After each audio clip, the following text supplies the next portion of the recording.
From Edmonton to Okotoks and many places in between, massive lineups to sign on for Alberta independence.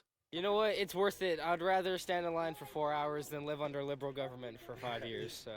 That's facts. I don't like the Liberals. We're not for World Economic...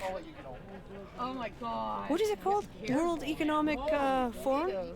Supporters of the Stay Free Alberta petition to leave Canada and become an independent state say they are already well on their way to their goal. That's 177,000 signatures by May 2nd.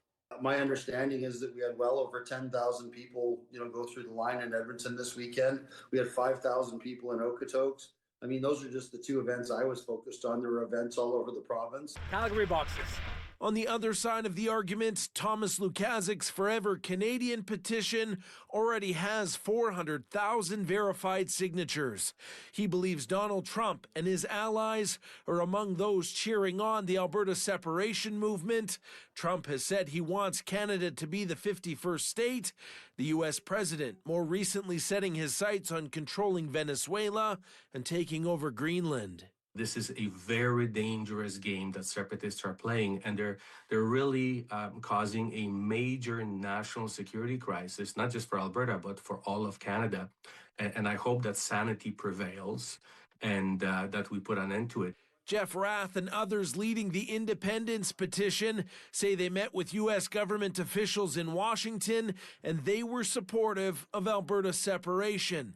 But Rath insists the Americans do not want to annex the province. It has nothing to do with taking over Alberta. It has, nothing to do with, Trump wanting to make Alberta the 51st state. It has to do with the fact that Canada has basically become a communist country controlled by communist China. But this political scientist believes the Trump administration does want to break Canada apart and gain control of Alberta's oil reserves. If you believe Rath, and again, I have trouble believing Rath, but if you believe him when he says he's lined up a $500 billion line of credit with the United States, well, what's the collateral on that? Well, it's the oil sands. How can you declare your independence of the United States if you're relying on the United States? UCP and NDP MLAs have already approved money so Elections Alberta can prepare for a referendum vote this year. But it's not clear which question will appear on ballots, the one to go or the one to stay.